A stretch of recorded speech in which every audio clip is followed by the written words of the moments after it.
So investing, and in investing, we have the saying, follow the money, right? Well, with the Draper family, let me just tell you, following the money 3 generations back, and we have some of America's most wealthy families connected. Not just America's wealthy families, the world's most wealthy families. DuPonts, Bushes, Rothschilds, going like elbow to elbow to Drapers. Okay. So not only that, we have Drapers involved with international policy, international banking, and international business. 3 generations deep. Okay. So we're gonna get into it. We're gonna follow it, and let's get at it. Um, as always, cue my man Indigo Saint. Follow him at the Third Eye Podcast on YouTube. Let's get it. Let's get it. Indigo Saint in the building. Black View Investing. Let's go. Who's this producer? Best believe I was black or invested. With your money, you ain't gotta be guessing. Profits is what we manifested. So we binge on our black or invested. Best believe I was black or invested. Got course in this race, we ain't resting. We got stocks, we got crypto with a blessing. So thank God for that black or invested. Best believe I was black or invested. What's going on, guys? Let me go ahead and share the screen here. Shout out to my brother Underdog Research Channel in the chat there. We'll get to the chat as always, and if you guys have any questions, be sure to put them in the chat. So let's see here. We want to get this view, or this view, or this view, or that view. I guess we're gonna do this view here. Okay, let's do that. All right, awesome show today planned, guys. When I went through this whole Draper, like we're gonna focus on 3 Drapers mainly. We're not gonna focus too much on Tim Draper. If you want to know more about Tim Draper, click on the in the description. I have Tim Draper, Crypto's Quiet King. Check out that video. But man, guys, when I looked at this and I found Drapers like side to side with Rothschilds, DuPonts, Bushes, NATO, it was fabulous. Like it's crazy. So when you really connect something to Tim Draper, you're really connecting it to the actual money. Okay. Like the real money, the actual power brokers in our world. Okay. And we're going to continue this. I bet we can probably connect them to the forum and different places. But let's just dive right into it, and we'll get into the chat at the end here. But let's just go straight to our chart here, our mind map. So okay.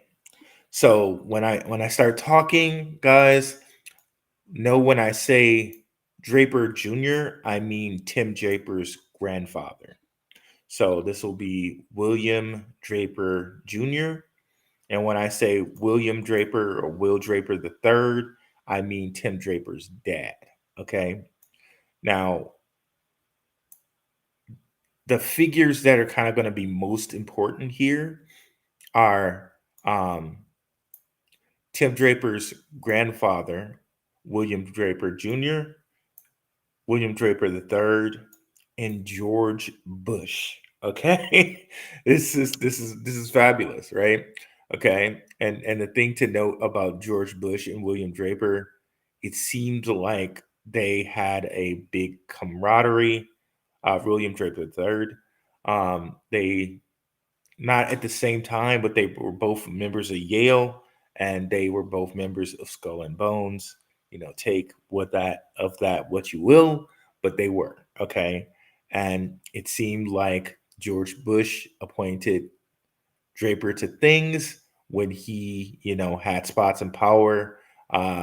It seems like these two had a good camaraderie. But let's start this story off by talking about Draper Jr. Okay, um, really gonna have to do some try to get find some work on doing some research on Draper Jr.'s dad. That would be Tim Draper's great grandfather, but I wasn't able to find anything as of yet on him. But this man, William Henry Draper Jr., very accomplished. First U.S. ambassador to NATO, period. First limited VC limited partnership ever. So VCs, he kind of started that in America. And remember, William Henry Draper Jr. and William Draper III, they basically kind of started Silicon Valley. Okay. Um, their family kind of started it there. Okay. Um, but yes, so let me see, where is the first place I would like to just dive in. Let's go to this Draper family history article.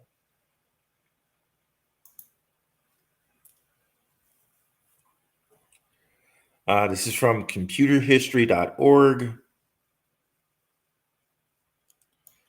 And they have venture capital in the blood, 3 generations of Drapers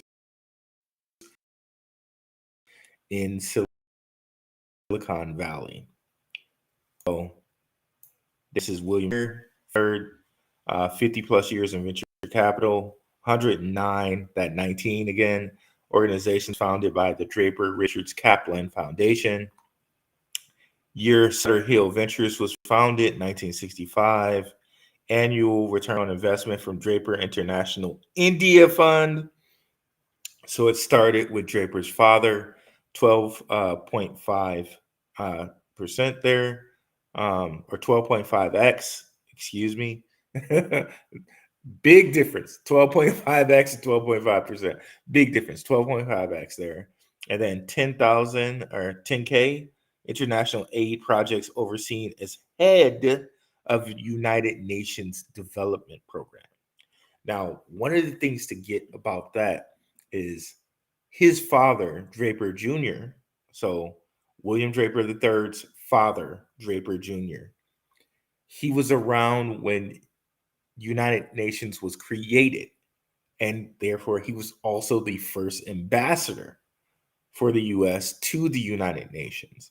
So he had to know Harry Truman. He had to know these people to be appointed the first ambassador to the United States, or for the United States to NATO. He had to be like running like right there with these guys. Okay. And then they say Tim Draper and Jesse Draper there, which Jesse Draper, I believe, is Tim Draper's daughter. I might be wrong about that. Okay, so here we go. Let me see. Yeah, Tim Draper's daughter is Jesse Draper. Let's see. Okay, one thing I just wanted to pull from this is this about William Draper II or Draper Jr. Okay, the Draper family venture capital dynasty all started with General William Draper II, who at the end of World War II oversaw the implementation of the Marshall Plan in Europe. So remember that, Marshall Plan in Europe, he oversaw it. Draper had been an investment banker in the Bay Area. Before the war, on his return to the U.S., he joined with Roland Gaither and Fred Anderson to form the first venture capital firm on the West Coast in 1958. Silicon Valley was a very different place at the time, as Bill Draper III noted. Palo Alto was a little town. Mountain View and Sunnyvale were mostly orchards. Craziness. Very informal. Okay. So now let's dig into William Draper Jr., William Draper II over here. So one thing to note while he was becoming like the first U.S. ambassador to NATO and all of this stuff was just being formed. The creation of Israel happened in 1948. The formation of the UN and the formation of NATO. This was just happening when Draper Jr. or Draper II was alive. And he was like all in the middle of all of this. Okay. So let's look at the Marshall Plan. Okay. So remember, according to that article, Draper II was the head of the Marshall Plan. He oversaw the implementation of it, which I wasn't able to collaborate from any other place, but this is what they say. So let's just believe them. So Marshall Plan, 1948. Again, this is the same year that Israel was created. Okay. And yeah, let's go. The immediate post-war World War II period, Europe remained ravaged by war and thus susceptible to exploitation by external and internal communist threat.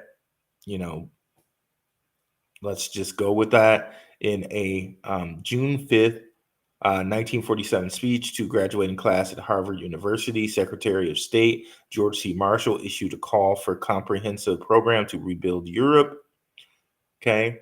Fanned by the fear of communist expansion and rapid deterioration of European economies in the winter of 46 and 47, Congress passed the Economic Cooperation Act in March 1948 and approved funding that will eventually rise to over 12 billion for the rebuilding of Western Europe.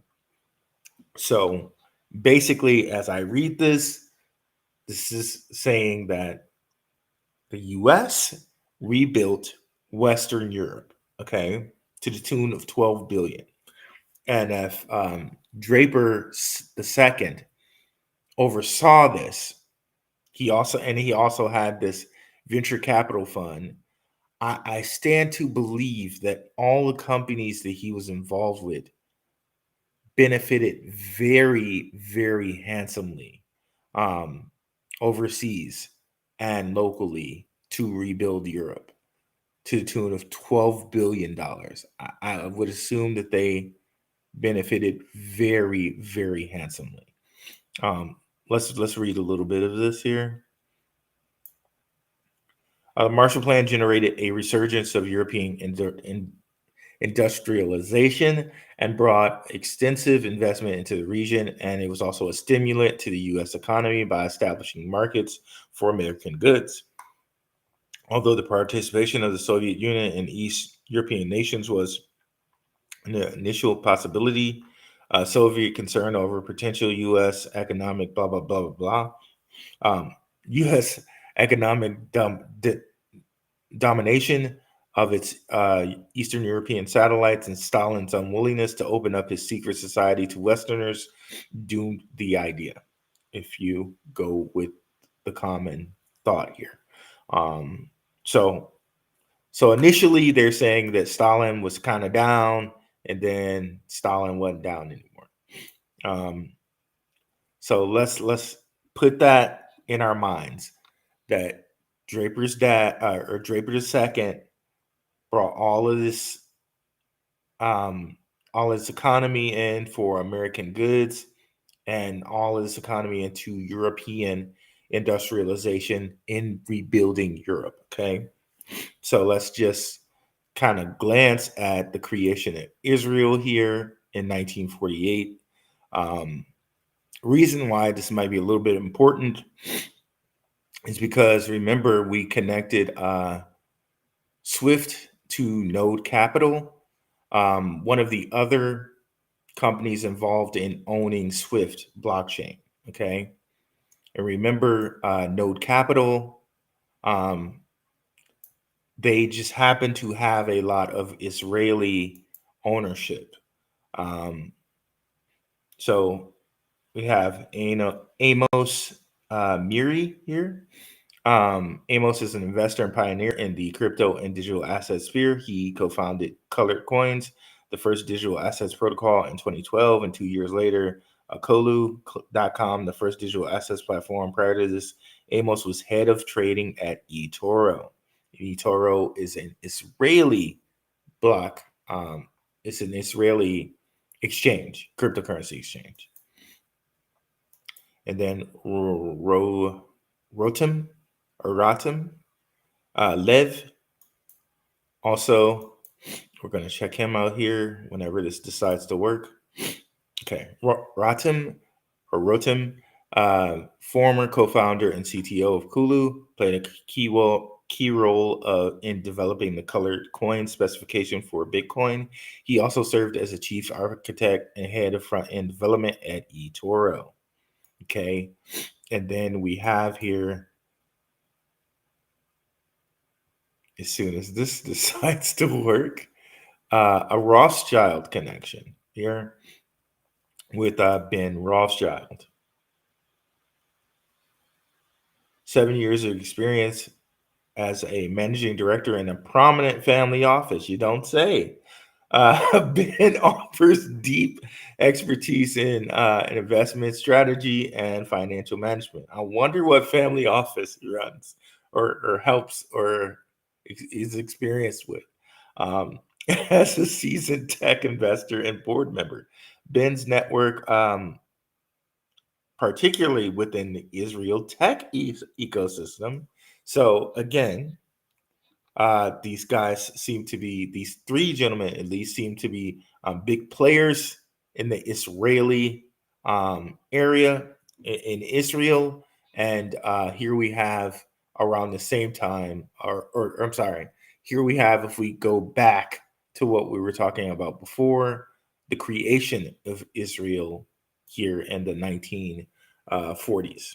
Okay. So, particularly within the Israeli tech ecosystem, is instrumental in identifying and nurturing promising opportunities.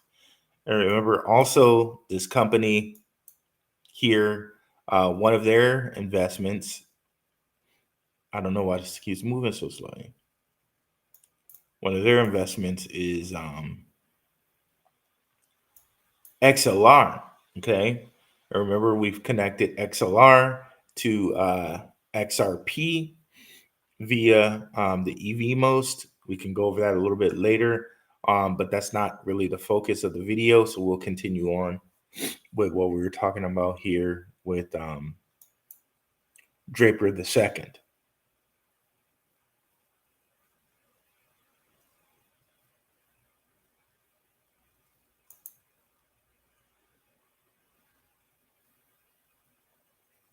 Come on.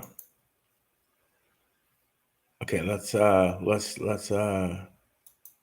close this down, shall we? Okay, so creation of Israel in 1948. So May 14th, interesting. 1948, David Ben Gurion, the head of the Jewish agency, proclaimed the establishment of the state of Israel. U.S. President Harry S. Truman recognized the new nation the same day.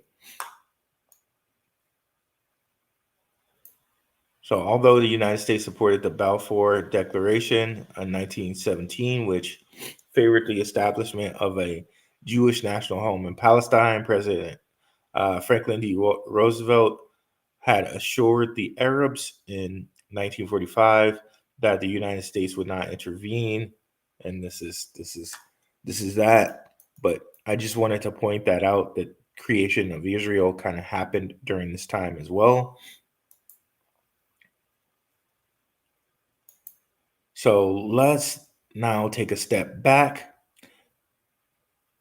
to our mind map, which is having its own time loading here.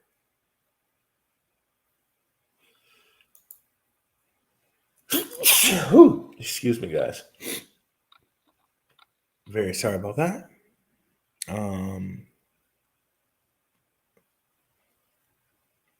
Okay, let's continue going here for just a second, but just give me a minute as I Just give me a second. I'm gonna wash my hands here and blow my nose. Let me just mute for a second, guys.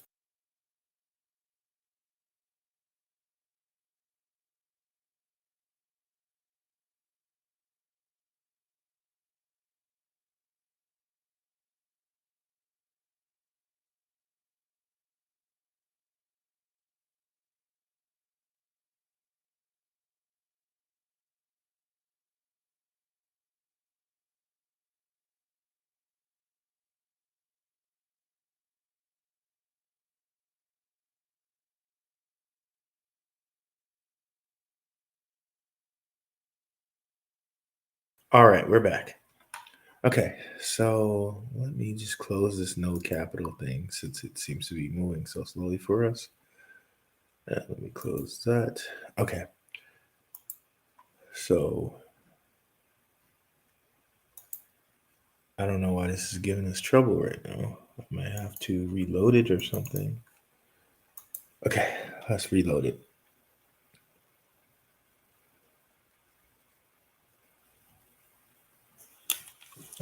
So just to recap here, this is Draper the second,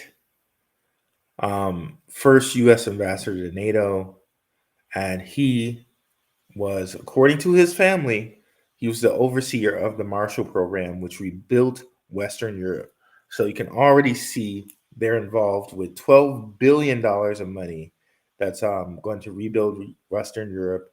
And Draper the second had his own VC firm. So I'm sure he connected tons of businesses um, with the people that he needed to connect them with. Let me go back here. Sorry that I had it to reload. Okay, so let's bring up his Wikipedia. So you can see here, first U.S. ambassador to North Atlantic Treaty. So he did that for just a little bit, and I think he moved on from this position, and that's when he kind of headed the Marshall Plan. So he was the first U.S. ambassador to NATO. Then he moved on to the whole Marshall Plan. But you can see here, during the whole war, he was like the United States Under Secretary of Army, which is the second highest ranking civilian official in the United States Department of the Army, by Truman. Okay, so all of this time, this is when Israel was created. This is like kind of the ending of World War II. This guy was in that position. United States Undersecretary of War, like huge positions here for Truman. So he was two firsts: United States Undersecretary of Army and the first United States Ambassador to NATO. Okay, and this was under Eisenhower. Okay, so quite the guy there. Let's go back to this here. So with that covered,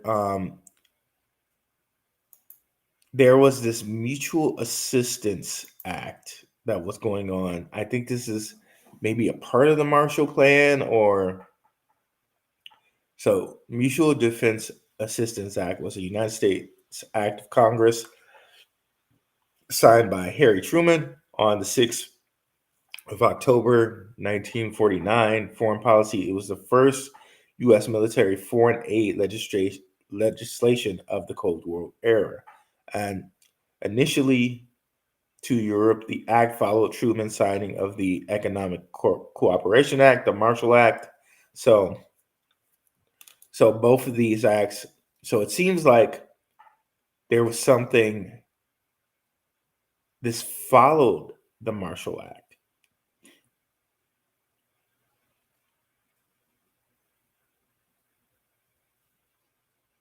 The act followed Truman's signing of the Economic Cooperation Act. So did he give more money?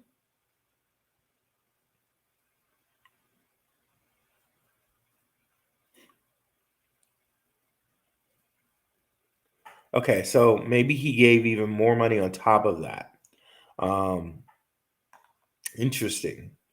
So there was a Draper committee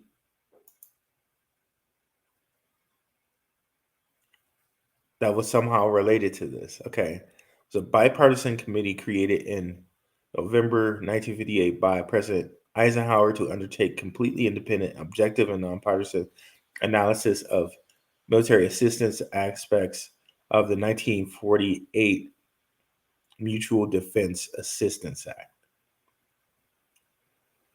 So, board was composed of Chairman William Henry Draper Jr., Draper II. So, I guess this was the actual committee that was in charge of making sure this money did what it needed to do. Um, they gave it a great all this great names, but this was the committee that probably made sure this money did what it needed to do. Um, so you could see here Draper Jr., Joseph M. Dodge, which Detroit banker, one-time budget director, probably the guy who has the Dodge vehicles, probably named after this guy.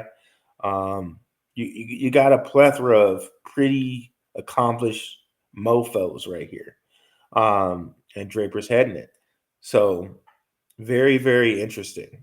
But then we also got this. I looked this up. He said board chairman of the Mexican Light and Power Co. Okay.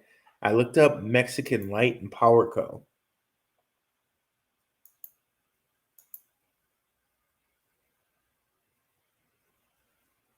And this is all it was.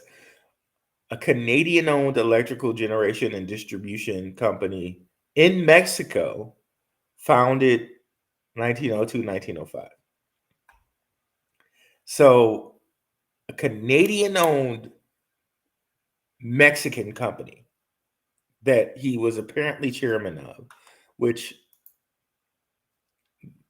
now, if we're talking Canada, we could go back to this other Draper that I'm not sure who this Draper, like, this might have been Draper II's uncle. Okay. Um, this might have been his uncle, who's also a William Henry Draper. Okay. 1807 or 1801 to 1877. Now, what I found very interesting about this, and he's doing a lot of stuff in Canada. He's a premier, and one of his children went on to be the chief of police in Toronto. So, and he does bear a similar look to the his what would be his, I guess, nephew, Draper II. But what I thought was very interesting is he joined the East India Company at the age of 15. So if you guys are not familiar with history and know who the East India Company is, this is basically a company that started kind of stocks. So that's extremely interesting, right? To go with the company that just basically invented stocks, okay, in England. So this gives them a little trace back to England. I'm thinking that this man may be Draper II's uncle, but apparently they do have connections in Canada, it seems. So just wanted to note that. Okay, and the formation of the UN and NATO happened at this exact same time too, around this time that Draper was doing this stuff with Eisenhower and Truman. So, according to U.S. historyofstate.gov, formation of the United Nations, January 1st, 1942.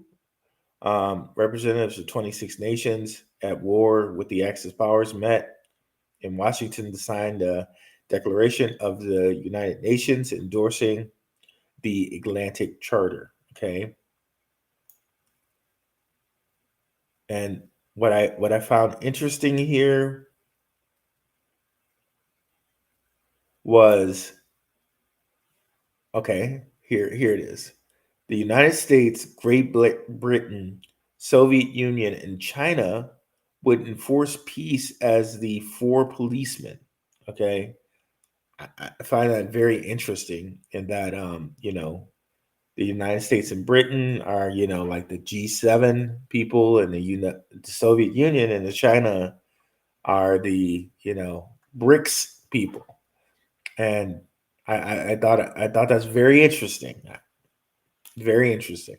Um, so yeah, so this was kind of when the UN is formed, and as you hear it right now, I don't think that China and Russia are part of the UN, but I guess when it was first founded, that was the thought that these guys would be the four policemen. So who knows how accurate or that is, but it's interesting the way that was laid out there. Um, and then of course the formation of NATO, and we just covered that Draper II was the first U.S. ambassador to NATO. To say 1945, the war came to an end, and they basically formed NATO.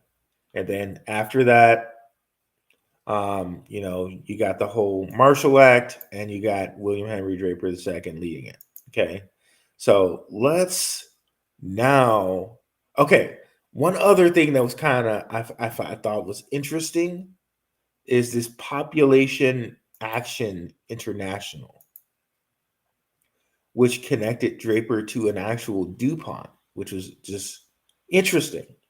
So 1957, founders William Henry Draper II, William or Lamont DuPont Copeland, Hugh Moore. Okay. Um, it's an international civil society organization that uses research and advocacy to improve upon global access to family planning and reproductive health care. Its mission is to advance universal access to sexual and reproductive health and rights through advocacy, partnerships, and funding and change makers. So interesting. Um, and as I said, the founders were Draper, a DuPont. If you guys are not familiar, the DuPonts are like one of the richest families in the world. So it says Copeland was the great grandson of DuPont's founder. I can't even try. I don't even know, bro. Um, we're gonna say Irene DuPont. Okay. Um, so a freaking DuPont. Okay. Um, very interesting there. Um, they have this environmental. Sorry about that, guys. This environmental organization, and for reproductive health and family planning, but connects Draper to a DuPont there. Okay. So interesting. And the organization is apparently still around, still doing stuff, and getting stuff done. So very interesting there. Let's see. Okay. And we'll keep going here. So now the meat, another part of the meat of the show is William Draper III. Really got a lot of stuff done. Really got a lot of stuff done. So let's look at George Bush to kind of put this into perspective. And another interesting thing is going to come up with China in that George Herbert Walker Bush, H.W. Bush, president, vice president, of course, of he served as president for 1989 to 1993, vice president for Ronald Reagan, um, 81 through 89, director of CIA, 76 through 77, and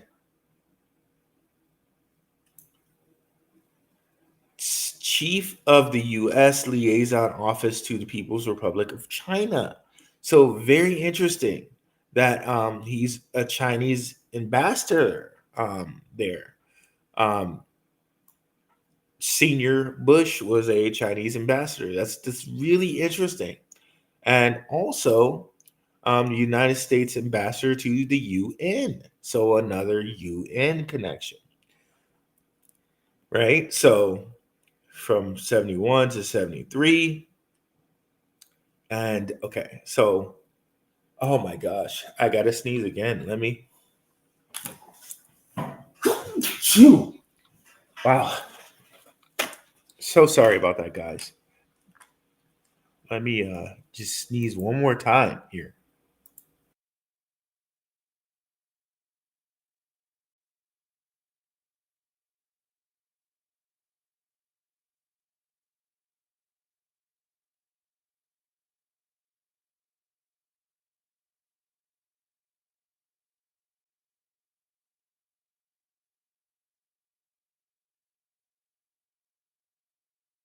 Okay, we might have to go over an hour a day because I keep having so many interruptions. I'm so sorry about this, guys. Thank you for bearing with me here.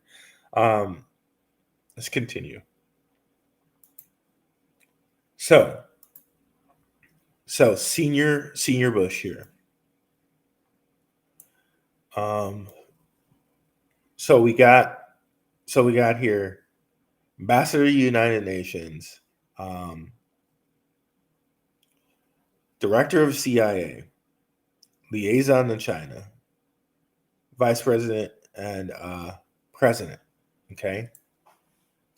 So now if we go over to Draper the Third here and bring up his Wikipedia here. So Draper the Third is actually still alive, by the way. 96 years old. Very, very like that's a long life, man. God bless him. See here. So even in his Wikipedia, it says he attended Yale with President George H.W. Bush and graduated in 1950, the year after George H.W. Bush, and is a member of the Skull and Bones. After graduating college, Draper served as a second lieutenant in the Korean War. Upon returning to the United States, he attended Harvard and studied under Professor George Doroyet, who's often credited with starting the venture capital industry. So he studied under the guy who's credited with starting the venture capital industry, and his father started the first limited partnership. So keep that in mind. So Draper the Third has always been around some pretty powerful people. But one of the things to note here are these positions: Administrator of United Nations Development Program. So this would have been when George Bush was president here. If we come look, 1986, 1987. So George Bush, I'm sure, may have appointed him to that position. He also was chairman and president of the Export-Import Bank. Now, this is very, very interesting. This Export-Import Bank is truly the Bank of America. Like it's the actual Bank of America. It is the official export credit agency of the United States federal government, operating as a wholly owned federal government corporation. The bank assets in financing and facilitating U.S. exports of goods and services. So, so very, very, very interesting here. Um, this is one of Draper the Third's positions that he's like chairman of this thing. But more on that later. More on that later. Chairman and president of the Export Import Bank. So, okay, so this Export Import Bank was very, very interesting. Like, I didn't know that America kind of had a bank like that, but that is like the America. That's literally the Bank of America. It operates as the Bank of the District of Columbia, pretty much. So um, one of the things I thought was interesting, it says after a visit to India, and this is something a little bit different, but I thought it was interesting because we talked about India before, right? After a visit to India in January 2015, President Obama announced that the XIM, which is the Export Import Bank, Bank of America, the true Bank of America, will finance 1 billion of exports made in American products. The U.S. Overseas Private Investment Corporation will lend 1 billion to small and medium-sized rural enterprises, and the U.S. Trade and Development Agency will commit 2 billion for renewable energy. So, literally, the U.S. is building up India, it seems, and the Bank of America, the XIM, is exporting 1 billion in products to them. So very interesting, and funding a billion to their enterprises. It's very interesting, very interesting. Okay, and this was also very interesting here. The XIM was one of the first financial institutions to provide financing and exports to the former Soviet Union. Okay, when did they do this? I don't know. Was this during Draper the second's time or Draper the third's time? But you can see both Drapers being responsible for money and businesses internationally. Draper the second, Tim Draper's grandfather, was the head of the Marshall Plan. He was getting all, that 12 billion or more of US money to rebuilding Western Europe. And that would have been very great for him and his venture capital firm. Okay? So also keep in mind there his son Draper the Third and Sutter Hill, they basically created the whole Silicon Valley. I was looking, and quote me on this, but it seemed like Sutter Hill is also an investor in Berkshire Hathaway. So that might be something to take a look at. But let's get and read this. So they were the first institution to provide exports to the former Soviet Union, Poland, Czechoslovakia, and the newly independent nations that emerged after 1991. In 1990, President George Bush, waived the Jackson-Vanik Amendment, which had officially blocked normal trade relations with communist countries since 1975.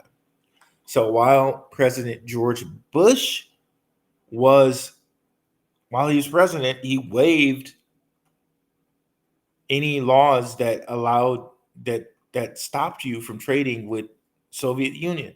So apparently he was trading with the Soviet Union. This waiver permitted all e-guarantee and insurance programs in the U.S. companies wanting to do business with the USSR and several former communist countries. So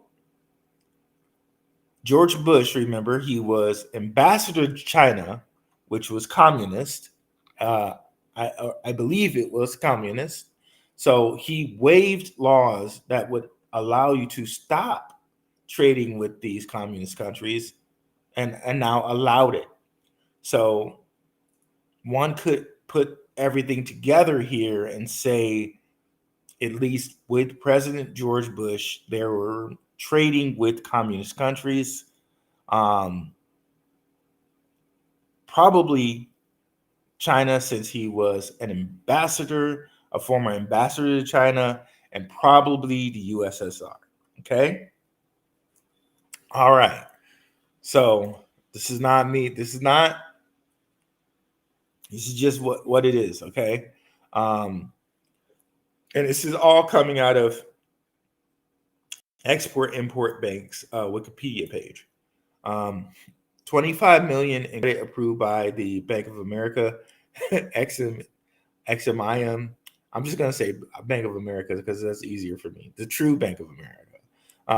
In December 1938 was, so when I say Bank of America, I mean XM. I mean XIM, okay? I don't mean Bank of America, the company. I mean XMIM, okay? Just so we're clear for the rest of the video. Was crucial in ensuring that the supply route, okay, remained open by providing transportation vehicles and support material to operate the new road, by providing China with purchasing power during the World War II. An additional 20 million to U.S. Trading Corporation was approved in 1940. So in a 1937 article in Foreign Affairs noted that China used part of the 25 million to purchase 2,000 3-ton trucks from Ford, Chrysler, and General Motors.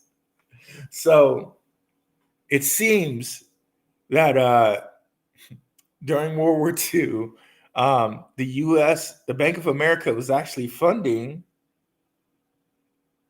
roads in China and actually funding the motor companies to give trucks to foreign affairs. I mean, I'm just reading. This is from this article here, so it does make sense too that Draper II would be in business or would have Dodge on his committee, because Dodge, was a part of General Motors, right? So very, very interesting. Very interesting. Very interesting. So another thing that these Bank of America created was the Pan American Highway.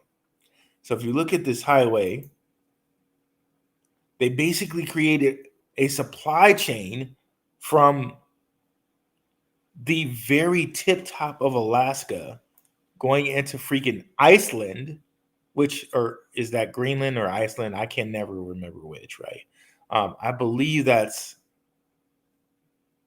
Greenland.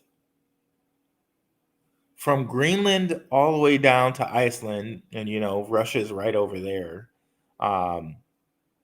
So it's not too hard to get stuff to Russia too from here.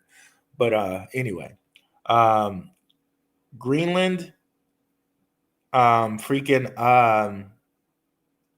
what's this? Alaska, all the way down to Winnipeg, all the way down to Minnesota, Minneapolis, Dallas, Calgary. Like they basically created a supply chain from Canada, Iceland, Alaska, which could possibly give goods to Russia. Who knows, right? All the way down through Central America, all the way down through Argentina, which they say like very many rich people live in Argentina and Peru and Chile, all the way down through Chile, darts over here to Buenos Aires, goes all the way down to the Cape of somewhere. I think that's Cape Cod. So very, very, very, very interesting. Very interesting. Like, I don't know why the hell you need goods up here. I don't know what you need goods up here for. You go ahead and use your imagination for that. I don't know why the hell you need goods all the way down here either. You go ahead and use your imagination for that too. So goods all the way through here. Okay. So they basically created a huge supply chain.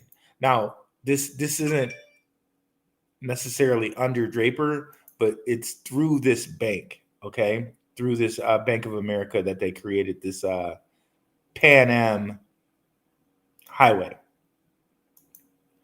Let's see when this was. Okay, Pan Am Highway. Oops, I went back a little bit too farther. Okay, so they kind of say Mexico, Honduras, Guatemala, Nicaragua, El Salvador,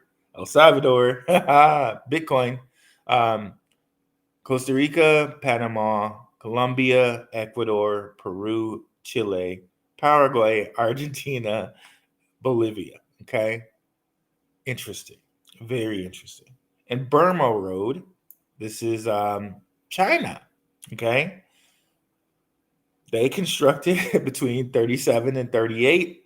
This was just before Draper II kind of came on board and doing all the things he was doing with United Nations. They had a 717-mile Burma Road, constructing a supply chain from basically I can't say this, bro. Burma to China. Okay. Interesting. So again, what this says to me, and here's that part that I was reading.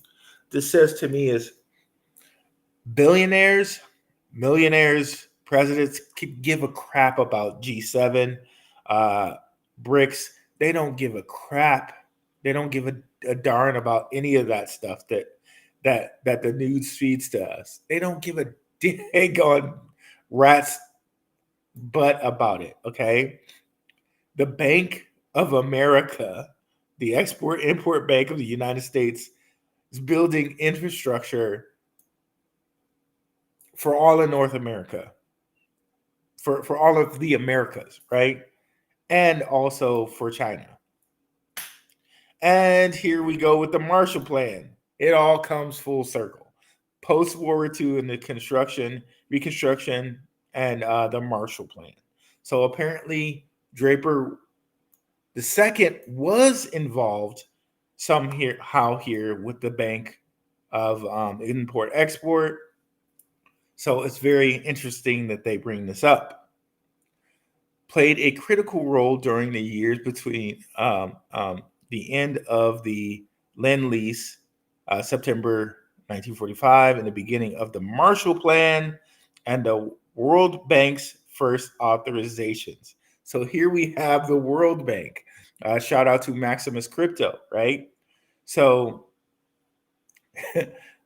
the Drapers seem to have a very prominent position with the World Bank, prominent position with the Bank of America, the real Bank of America. At the end of World War II, it was recognized that the U.S. did not have a credit facility capable of handling demand that would result from the cessation of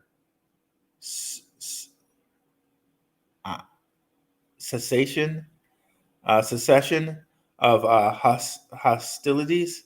One of the major rationales behind the Import-Export Bank of 1945, the basis of the XIM's current charter document was the necessity to dramatically increase the XM's, the Bank of America's lending capacity and to adequately respond to Europe's post-war reconstruction needs.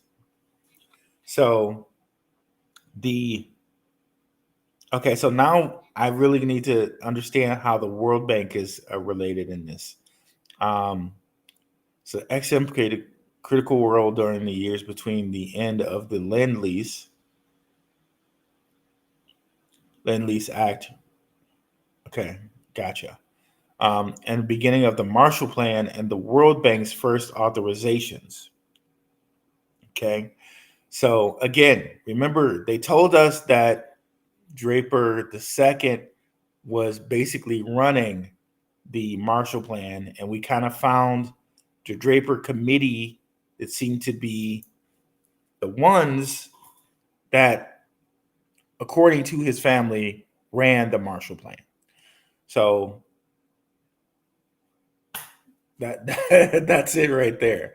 But it seems like they worked hand in hand with this XIM bank, which makes sense how eventually Draper III became chairman and president of this bank. Where are we? So this is just amazing, bro. So they needed more money, and seems like the president or whoever needed to extend their lending capacity did it.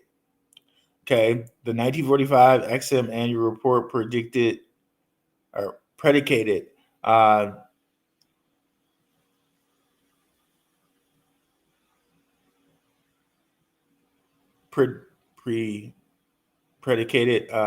whatever, I don't know, the XIM's role in immediate post-war period. The Import-Export Bank was to be the principal source of long-term dollar loans for extended period of time. They're saying so much, but not saying anything. The assertion was based on the lack of interest of private capital and lending to. You're giving me excuse. You guys lended American funds in rebuilding Western Europe, and you're just not wanting to straight out say that, but it is what it is.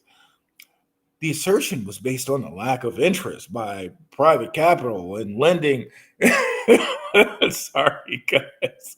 And lending, when they like somebody tells you like an official story and they want to make it sound official, but they're actually redirecting you, and they use the guy with this voice. You know what I'm saying? Like the assertion was based on the lack of potential interest by private capital and lending to foreign government buyers and delays in ratification of the Articles of Agreement for the International Monetary Fund, whatever, guys. So they were involved in the post World War II reconstruction and the Marshall Plan. Okay, so they increased lending authority from 750 million to 3.5 billion. And we actually know that from the other article we read, they ended up spending 12 billion. So they could have spent as much as 750 million to 3.5 billion to 12 billion rebuilding Western Europe. In 1945 and 1946, credit was offered to France, Denmark, Norway, Belgium, and the Netherlands, Turkey, Czechoslovakia, Finland, Italy, Ethiopia, Greece, Poland, and Austria to purchase equipment, facilities, and services from the United States. And I think these are all members of NATO. Financing, gosh darn, the financing was designed to aid reconstruction of the nations and to repair their import-export capability through purchase of new machinery, currency exchange, and improvements and repairs to the infrastructure and transportation systems. Whatever, you guys rebuilt it, okay? When the Marshall Plan was initiated in 1948, the XM concentrated on lending on non-economic recovery act nations in the North and South America. So basically, the U.S. rebuilt Western Europe and set up the infrastructure in North and South America, which we saw by the Pan-American Highway. It's very interesting because they say that many very, very wealthy people live in Argentina, Chile, and Peru, and in these areas. So they basically set up a supply chain for all the wealthy people, and this is my speculation. Okay, I should be clear here that this is speculation. Okay, for all these wealthy people that resided in Argentina, Paraguay, Chile, and Peru. Very, very, very interesting. Very interesting, to say the least. So this is going back here. This is Draper the Third. He he's doing some dealings here with George Bush Senior, and it seems like let's see here. Back to this bank here. Um, so at this point, they're giving credits to post-Soviet nations. So this 89-91, this is directly the George Bush Draper the Third time. Okay, so again, and it even mentions George Bush here. He waives this. We read this already. He waived the Jackson Vanik Amendment. So now they're able to do uh, dealings with communist countries. And remember, George Bush Sr. was an ambassador to China. Okay, so remember that. So now United States can do business with the Soviets and the Chinese, who who apparently were said to have not really wanted to be a part of the UN, yet somehow here we are doubling back in 91 and waiving laws so that we can do business there. You know, do with what you will want, what you want to do with that. Okay, do with what you want on that. But that's what it is. That's what it is. So since 1991, XM has supported exports to 25 of the nations that emerged after the fall of the Iron Curtain. So so at some point here they did say that USSR stopped being USSR and they became Russia, and you got the creation of all these countries. You know, who knows how all of that happened, but basically here we're saying that this Bank of America, this XM Bank, allowed for the U.S. to do trade business with communist countries. Okay, and here we also have Obama setting up things in India. All of this very much kind of leads into all the research we've been doing. I know I kind of repeated some things because I'm just in shock and awe here. Please forgive me. But yeah, I'm in shock and awe of what I'm reading here and just how involved the United States and its businesses are with the reconstruction of Western Europe, North and South America, and China. Um, so yeah, yeah. Okay, so February 09, the XM settled a 7-year long legal battle proceeding brought to the okay, what is this?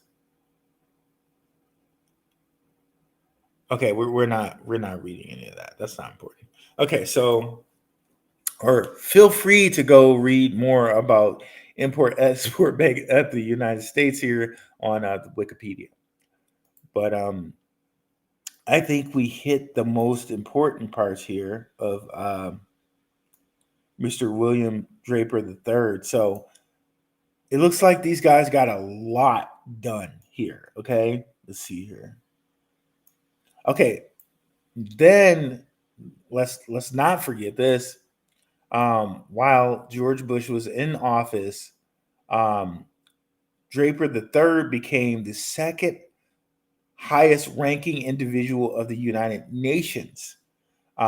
He oversaw nearly 10K international aid projects. So again, international funds going through this man's hand, probably directly given the position by the president of the United States.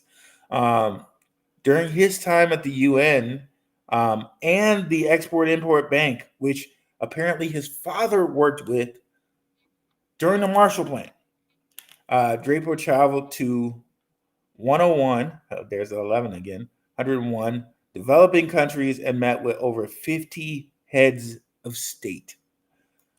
My. So let's take a look at this, shall we?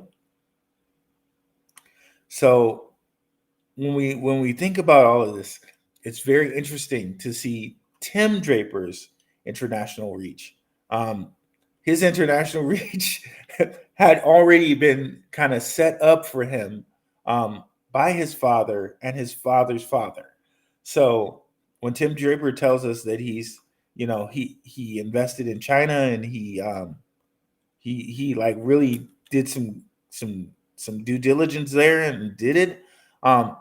He may have had a little help there from his father's relations there.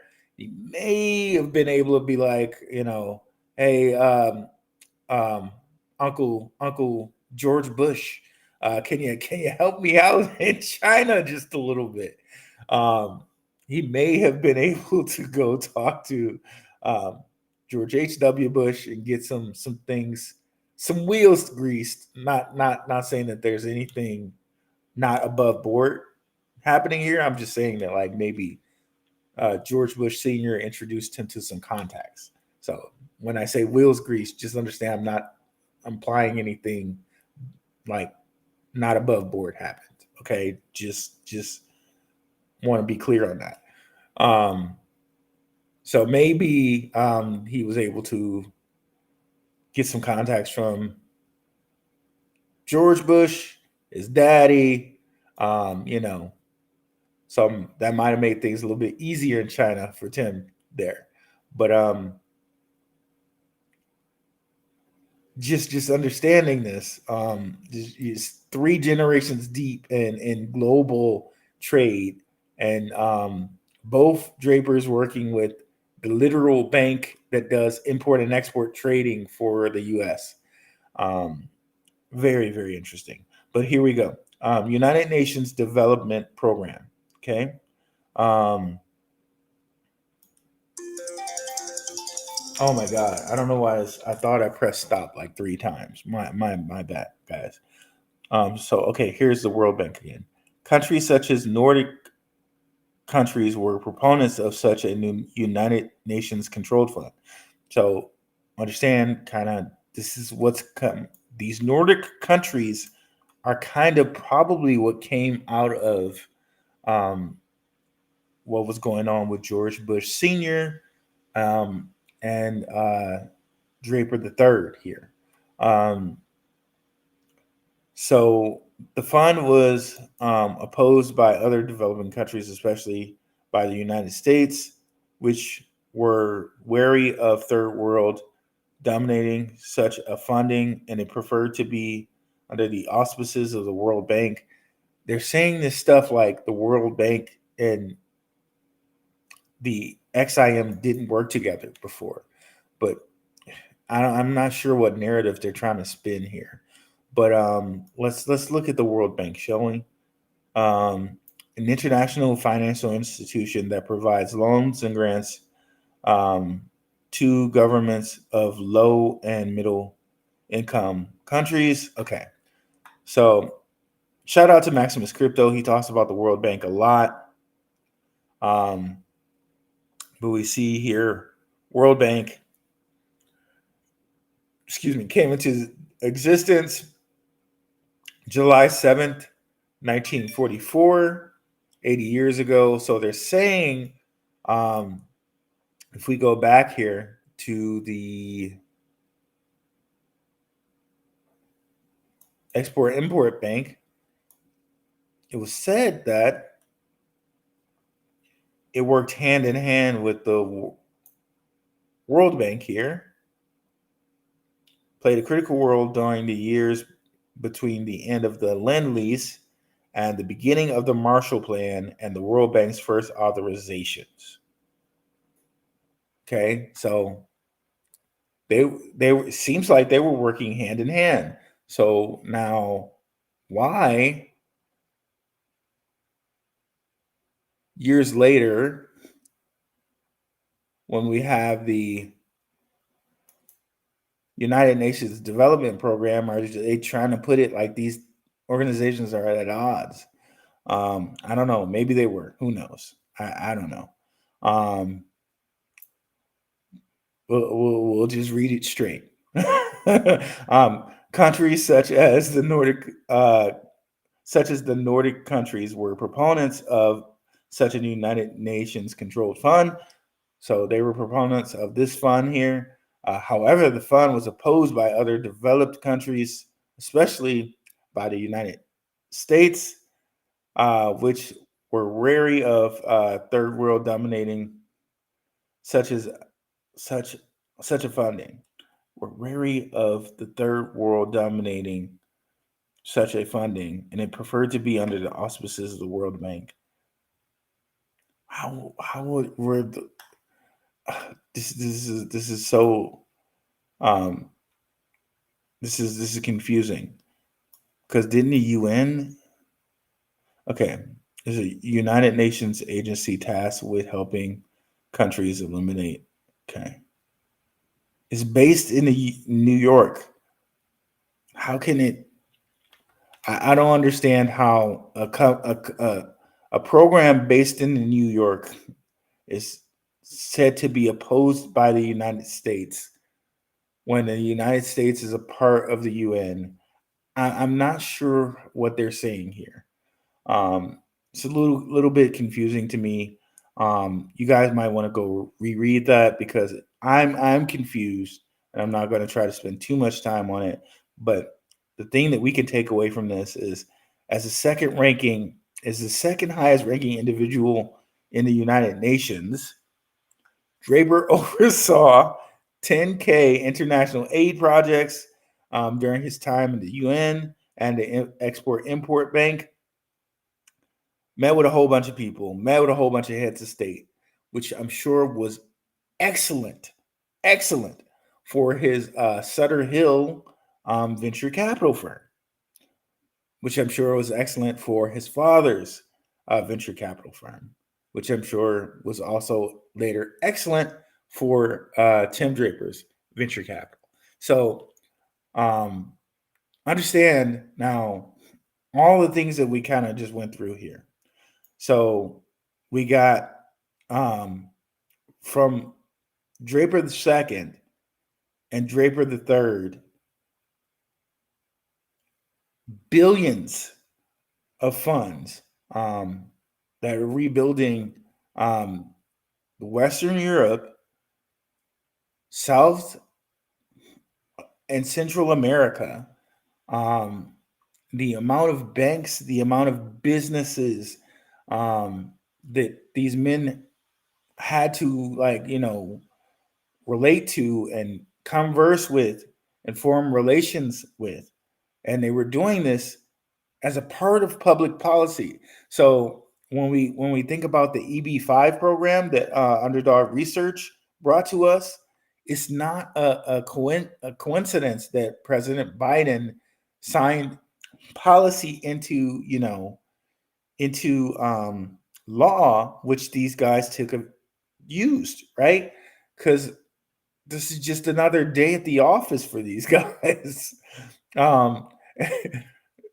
Since President Truman and Eisenhower, with the Marshall Plan, they've been a part of public policy that's benefited their businesses and businesses that they're working with. Like, this is not anything new for them. It goes back 3 to 4 generations, right? all the way to Bush Senior, in which he's putting Draper the Third in positions with the Export Import Bank or the True Bank of America to do things over in the Soviet Union and China. Okay, let's just read that part again. Where is it? Okay, XM was one of the first financial institutions to XIM was one of the first financial institutions to provide financing for exports to the former Soviet Union, Poland, Czechoslovakia, and the newly independent nations that emerged after 1991. Okay, and these are all the different Nordic nations, right? So President George H.W. Bush waived an amendment that blocked relations with communist countries, and so now they could do business with USSR, China if they wanted to. And yeah, so how about that? How about that? And here's to show you that it was like the Bank of America, the actual Bank of America. XIM was organized originally as a District of Columbia banking.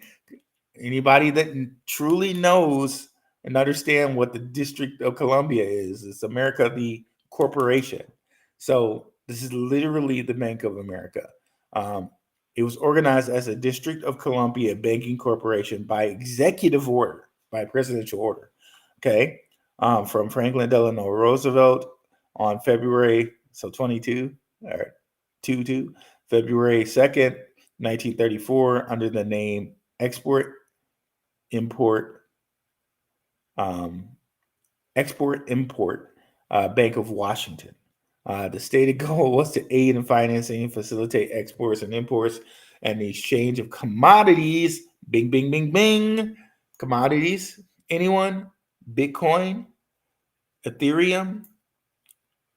What are they truly? Well, they're truly software, they're computer programs, but what are they kind of been deemed? Commodities, right? Not securities, but commodities.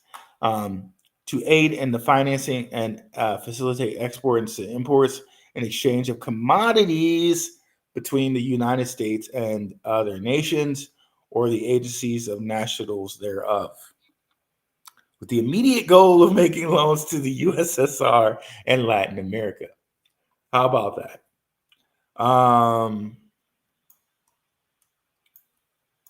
I mean, I'm just reading what this is saying, guys. This is just what it is. So yeah. So interesting. This is just, I don't know. Let's look at the comments here, guys. Like I'm blown away, guys. I'm blown away. I'm so blown away with this, bro. I'm so blown away. Let me know in the comments, what do you guys think about this?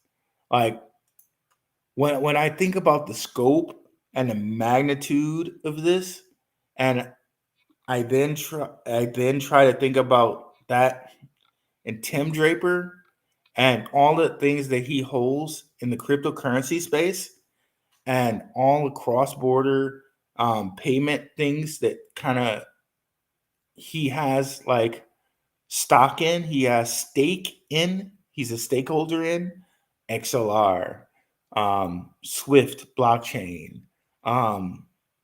Like it just really, like, it really makes me bananas and gonzo about a lot of these projects connected to him that we're invested in. Like, if this doesn't let you know like what the future is, right? When you look at like these guys they basically created the UN, NATO, and this Bank of America. They were right in there with all the people that were making the decisions to put these organizations in place. These are like some of the biggest, most controlling, powerful organizations in our world, in our entire world. Like, doesn't that like really just like sit with that, bro? Just sit with that and understand, okay, we're now investing in like maybe like the 6th or 7th phase of their entire plan, or like these are literally the money controllers. I'm sorry, guys. I'm so excited about this. It's hard to organize my thoughts in my head, bro. It's hard to organize them in my head. I really want to know what you guys are thinking about this. But let's read some of the comments as I get my thoughts straight in my head. Your comments will probably help me get them straight. Miklo, what's up? T, peace, fam. Black Roo Investing is in here and in full effect. What is up, Underdog Research Channel? What is up, bro? I got to get with you and do another offline. I also got to get with Max and do a show. And shout out, guys. I'm going to be on Crypto Futures Channel on Sunday. Let's keep reading here. It's either Sunday or Saturday. Either way, I'm going to be on his channel. I think it was Sunday, though. I'll let you guys know. No, it's Sunday. It's Sunday that I'm going to be on this channel. Miklo, thank you. The same. I see. Okay, awesome. Miklo and Underdog showing each other love in the channel. What's up, Jay? Sure. I appreciate your time and information. Boy, you up late. Yeah, Jake. This was a late one, bro. This is a late one.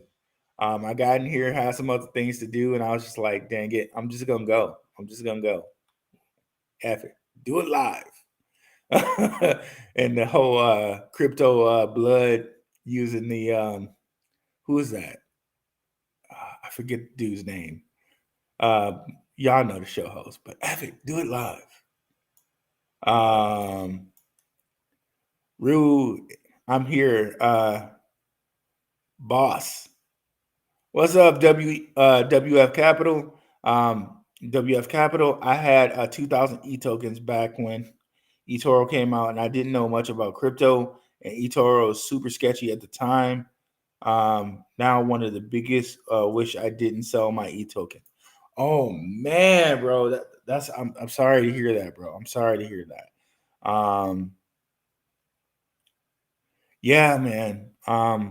But yeah, it seems like when we just saw it with No Capital, how they're related to eToro. It's big Israeli exchange, but it's very interesting to see another exchange kind of more or less related to Tim Draper and that No Capital and those guys. Just to show you guys the receipt. I'm sure you guys have seen it, but just one more time for anybody who may be new. If you watched early in the video, you saw me highlight Node Capital and leaders of Node Capital, but here is just the proof. Node Capital, SWFT Blockchain is a platform that allows users to transact in cryptocurrencies. Established in 2017, the company has the backing of renowned investors, Draper, Dragon, and Node Capital. We saw Node Capital, but let's go ahead and show Draper Dragons. Why don't we? I mean, if his name not being part of it is not enough for anyone, just to show him, Tim Draper, actually there with them. And very interestingly enough, they use the blue and the red. How many times have we gone over that? The blue and the red, right? Democrat, Republican, Crips and Bloods, hot and cold. This is very interesting. And if you've ever read the book 48 Laws of Power, and the colors they use on that book, just some interesting things, right? When we don't necessarily put much stock in these colors of things or logos and all of that, but in actuality, it actually means a lot. It actually means a lot. Just an aside. Just an aside. So here we are with Tim Draper and his team. Larry Lee. The Lee family is also a very, very mover and shaker. I don't know necessarily. I'm assuming that Larry Lee may be in some way related to the very, very rich Lee family. There are about 13, 14, 15 families that are very loaded families in the world. The Lee family is one of them. The DuPont family is one of them. And we already connected DuPonts to Draper II here. So very, very interesting there.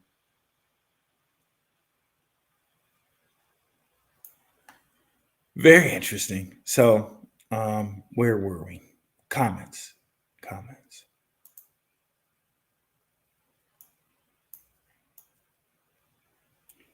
Live and learn. Yeah, it was all the chat rooms on the charts in eToro that made me think this is sketchy. Who would have known? Yeah, yep.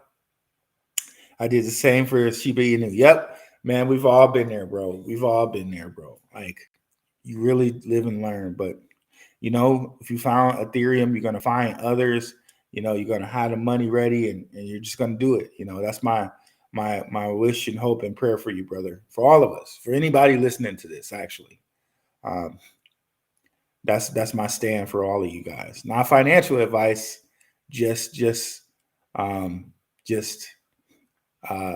bit of love from me there. Let's go. What's up, G? G has arrived, aka the Oracle out here. 100%. What's up, Jay's Diecast Creations? Good evening. Betting big on Swift. What's up, Terrell? 504. Appreciate you. Terrell, the research is all laying out perfect environment for success. Man, right when I was getting ready to go to bed. What's up, Shannon Hayes? What's up, Root? I've been catching up on these fire replays. Thanks, bro. Appreciate you. Also, he's been a Patreon before, so he's definitely may still be one. I don't know. I appreciate every dollar that goes to Patreon for past members, current members. Like, it really helps make the channel work. I appreciate y'all. What's up, Cryptonomics coming through too. Still here rocking with you, Rue. Appreciate you, Underdog Research Channel. Bill O'Reilly. That's right, Bill O'Reilly. Thank you. Do it live. Okay, we'll do it live. Yeah, shout out to Crypto Blood. Him and Rice do good work, man. They do good work, those brothers. So crypto lobbying happening right now by both parties, so much so that it appears Vice President Harris resolved the XRP lawsuit as reported 2 weeks earlier. She would by Mark Cuban. This is wild times. Wow, that's something. That's something, bro. That's something, bro. Your thoughts on John Sin connection to Vice President Harris and Tim Draper connection to John Sin through SWIFT. Draper being VC and John Sin providing funding and startup management. Like, honestly, it seems to me like these guys get stuff done no matter who's running things. Case in point, just where is the Import-Export Bank? So Import-Export Bank, okay?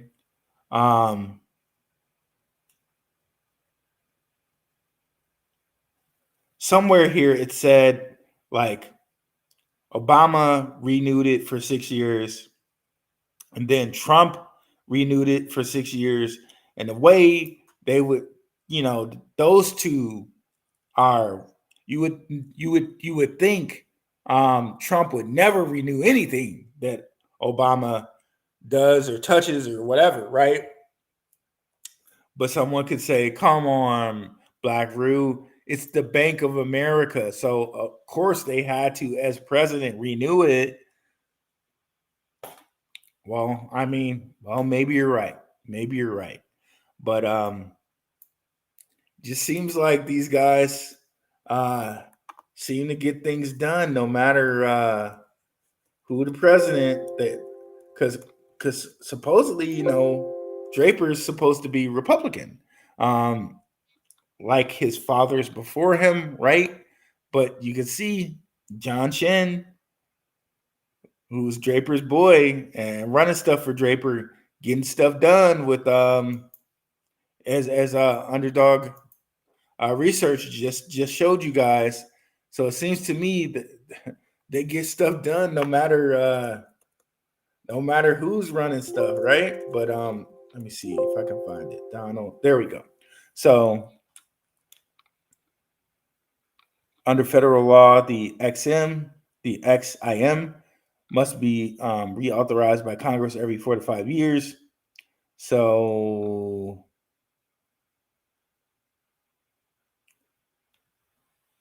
okay, well, I know on here they said one. Okay, it was reauthorized through September 19th.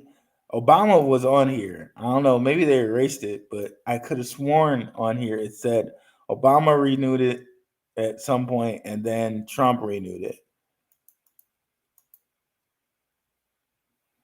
Hmm. Oh well, we read earlier where Obama did something with India with the XIM. So well, here's Trump working with them. In December 2019, President Trump signed the Export Import Bank extension into law, making them a bank until December 31st, 2026. So there it is, right? Um, Yeah, so it seems to me these guys just get stuff done no matter who's running things. But um, where is it? Where are we here? Um, but you can see here, Shen connections to Harris and check out Underdog Research Channel's video on that. He connects John Shen and President Harris because they're both in, or Vice President Harris. They were both in the California area. And remember, we've told you guys how Tim Draper is really connected in California, and in fact, he tried to split California into 3 different states. So Draper is very, very, very much connected in California, and we've seen, with the EB-5 law that Biden put into play, Tim Draper and John Shen have been making very good use of the EB-5 law that Draper put in, or that Biden put into place. Tim Draper and John Shen have made very good use of that law, and earlier this year, Tim Draper was seen, backing Nikki Haley or something. So I think publicly, he's a Republican, but here he's getting stuff done with Biden's EB-5 rule, and Harris and Shen seem to know each other. Check out that research by Underdog Research Channel. So to me, like, I think they're just going to get stuff done. I just think they're going to get stuff done either way. Either way, they're getting it done. XRP, as much as I hate it, will pump soon. What's up, Cryptonomics? I know you're a big XRP hater, bro. I know you're a big XRP hater. I don't know if you saw some of the recent shows, bro, but XRP and all of these ETPs and ETFs over in Switzerland, right? Y'all, Switzerland, y'all know about Switzerland. That's where all the banks are, right? Switzerland, Germany, and that one French island, Jersey. All of these ETFs and ETPs already have XRP in it, right? So very interesting there, right? If it gets over 60, okay. Oh, thank you, Underdog Research Channel. Obama renewed it in May 30th, 2012. So you can see here, these drapers just tend to get things done no matter what. It's very interesting. It's very interesting.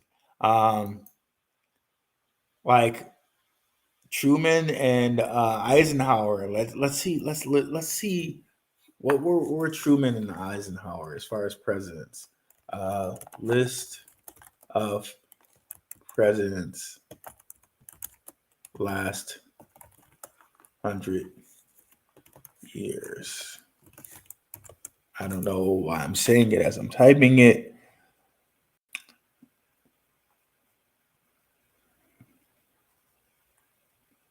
Okay. Will they actually say what party they're related to?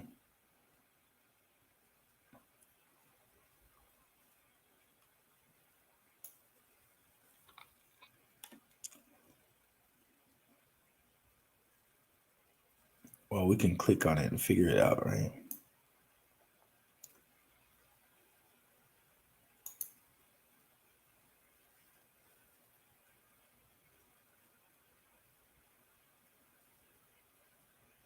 Of course, they're not going to say what party.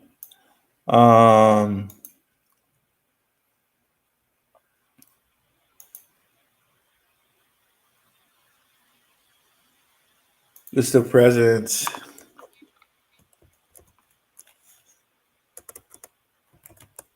and their parties.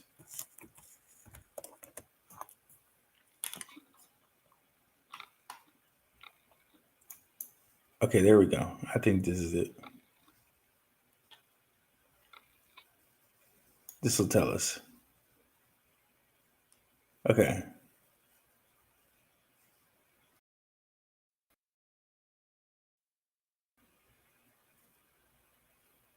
So, an Eisenhower Republican.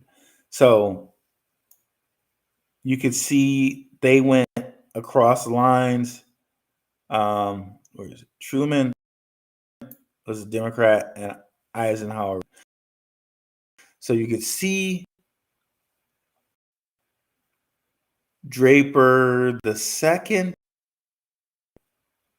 went across lines here. Let me see if we can pull up Draper the second here. Where is he?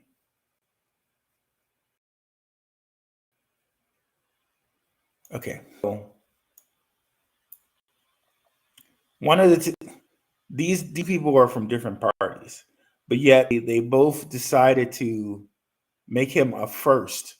The first United States Secretary of Army, first ambassador in the New York to NATO. So these guys, different parties here. Even though he's officially a Republican, which one of them was Democrat? Somebody Democratic voted him in an office. Okay. Close that. Come on. Come on. Don't do this. Don't do this. Okay, we'll close it and open it again, hopefully.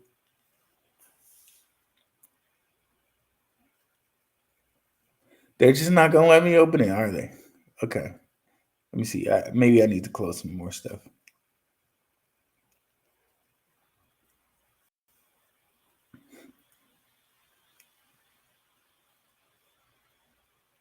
Okay, here we go. Let's try it one more time. We'll close that. We'll close that.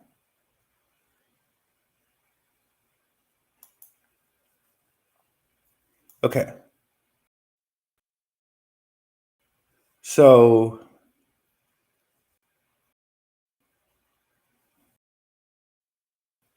Truman was a Republican. Ike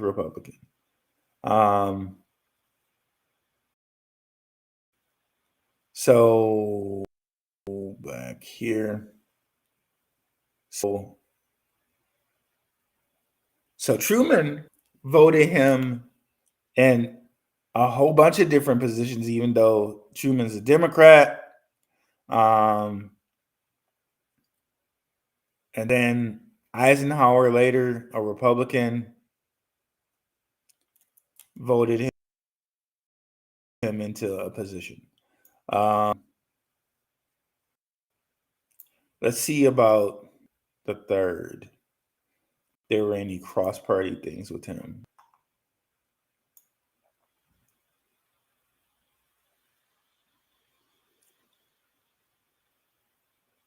No, so he did a whole bunch of stuff with George Bush, with Senior Bush. So there doesn't seem to be much cross-party stuff with him, because he and Senior Bush seem to have a pretty good relationship, because he seems to be on high roles with United Nations and the Export-Import Bank, which apparently, his dad also worked for. Both Yale and Harvard educated there.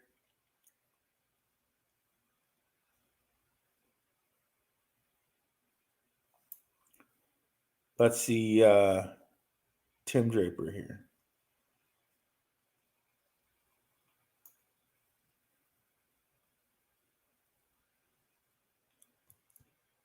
Stanford and Harvard. So Cali.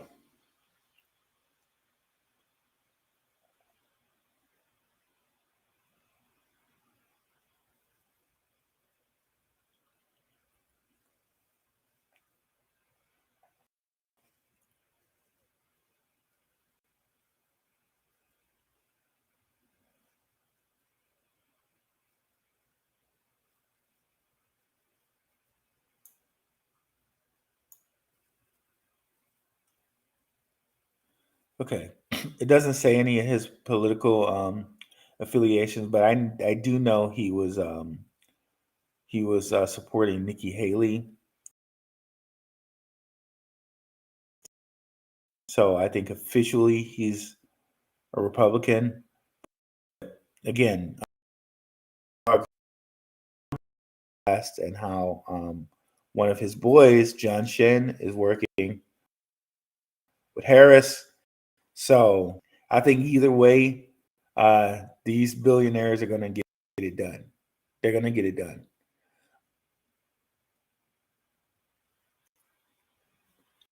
The party of money has no partisanship. Yeah, 100%. Money stands for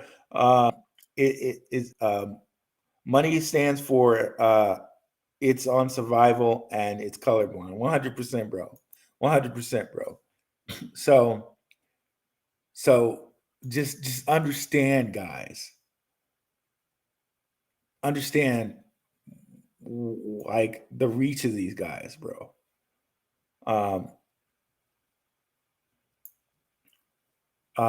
The eldest Draper, Tim Draper's grandfather, worked with Dwight Eisenhower, Harry Truman, and a DuPont. And Tim Draper's father worked with the Bush, with the elder Bush, and met, by his own admission, 50 heads of state. So you don't think that Tim Draper can pull on those relationships a little bit? You don't think Tim Draper benefits a little bit from for the relationships that his father and grandfather fostered there? Yeah, I definitely think Tim does benefit from those relationships. Not trying to or diminish anything that Draper has done as a venture capitalist at all.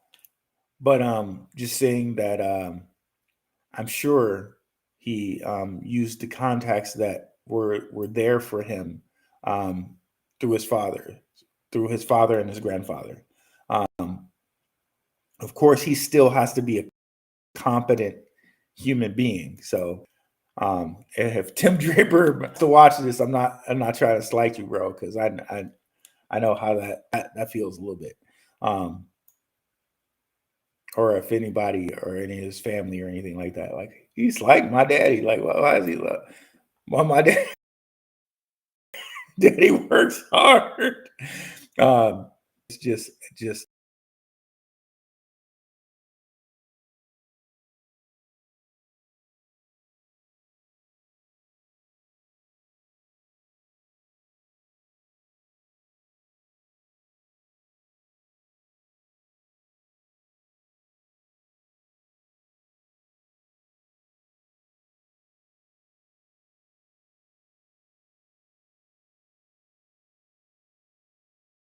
FYI there. But yeah, so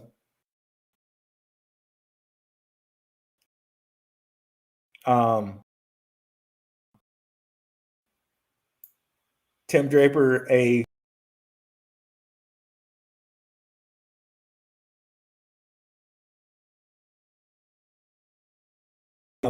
Pretty Litter was his Draper University, was a Draper University graduate.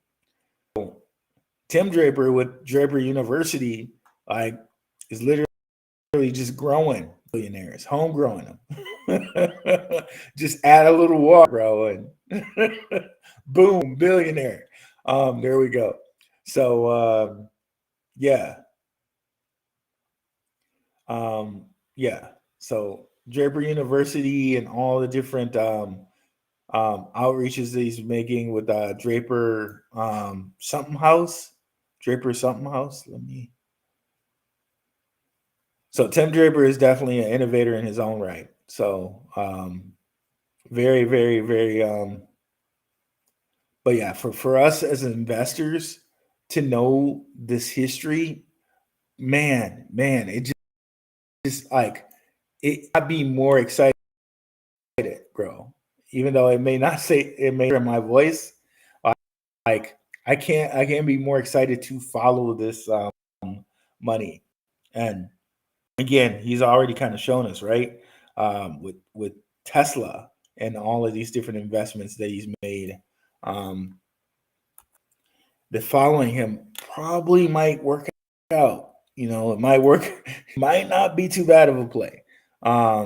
Especially if you guys have been watching the channel and we've gone through all different companies, cryptocurrency companies, through like investments like Coinbase Ventures, Polychain Capital, and others that this guy has stake in.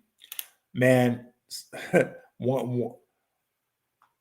one or two of them have to do something, right? And I'm underplaying it purposely, right? Kind of right now. One or two of them have to do something, right? But I very much think a lot more of them will, right? So yeah, Draper Startup House. That's what I'm. So Draper Startup House and Draper University, guys. He's literally homegrown billionaire and unicorn companies. Just to kind of, if we could go to the website here.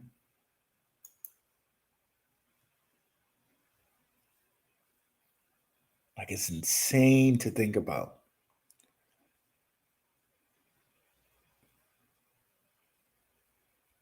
Lightning bolt. That's a that's definitely a symbol of something, right? Lightning bolt, different gods, right? Zeus, Thor, you know, lightning bolt. That's something, right? Of course, a shield. And we know Draper Dragons, that red shield with the red and white coloring, all means something, right? All means something.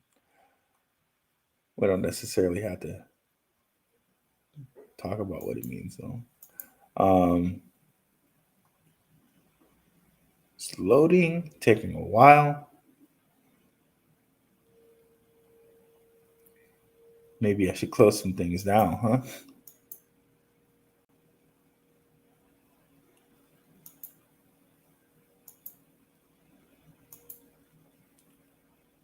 Okay.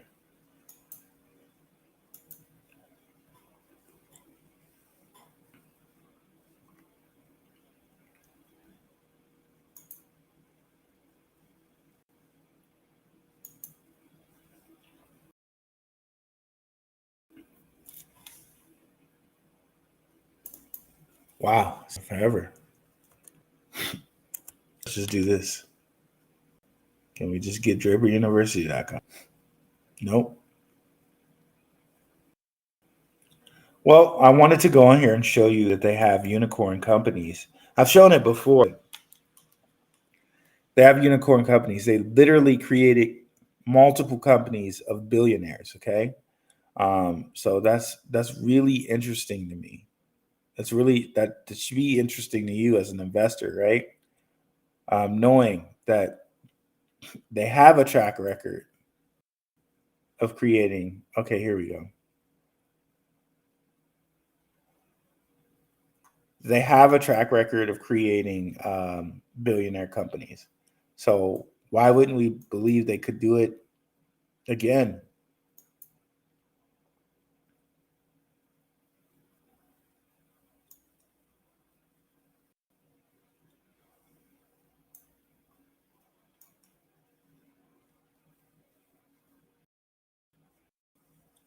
Okay, excuse me. Somewhere on this page it says that they had 8 unicorn companies. Okay, so they now have Draper University and then Draper U Ventures.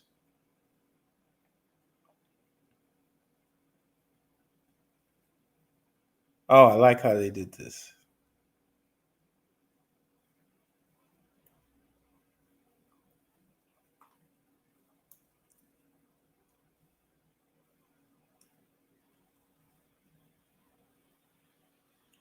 Network of over 33, huh?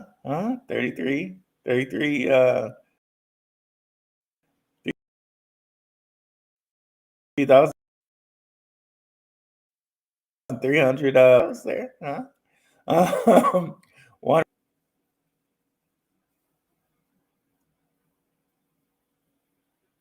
some data, some like dedications or what do you call it? Testimonials here.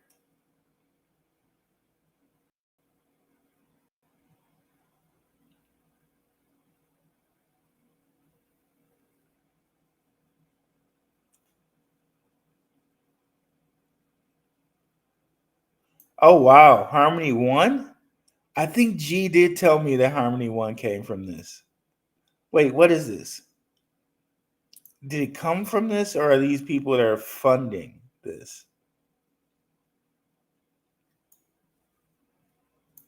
Our alumni has started 700 plus companies so far. Draper U heroes are spread across the many countries. Alumni accelerate upward, delay around the globe. Our companies have raised from 950 million plus raised from global investors. So I'm not sure if these are global investors or actual companies that have arisen from this. Interesting, though. I'm sure G would probably know though in the chat. What's up, G? I hope you can see that. In the words of Denzel Washington, small minds discuss other people gossip. Good minds discuss events. Great minds discuss ideas. Since for great minds, these billionaires are not fighting. 100%, bro. 100%. So I don't know. Let me know what you guys think of this, guys, because this just truly blows my mind when I was just going back to do some of the information. And initially, when I was looking at this, I didn't fully make this connection here with the where is it again? Let's just go over it one more time. We're well over an hour, so it doesn't matter now, I guess. Import-Export Bank. Initially, I didn't make the Import-Export Bank connection to the Marshall Plan. So they've been involved with like the number one bank for import exports or cross-border payment, cross-border business, the number one bank for that. Literally. The Bank of America, the official export credit bank of the U.S. Crazy talk, bro. Crazy talk. Now, to keep that in mind, and then come right over here and look at SWIFT and how it's evolved with cross-border payments.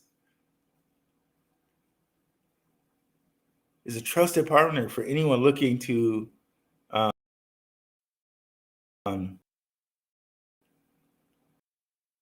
engage with this.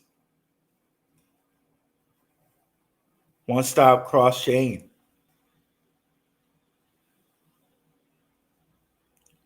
So look no further than SWIFT when we're talking cross-border, cross-chain payment, right?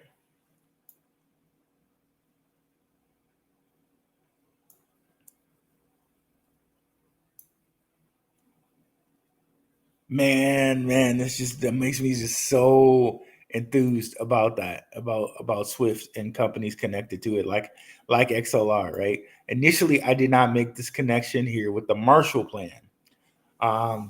So I'm glad to have made that connection tonight, right?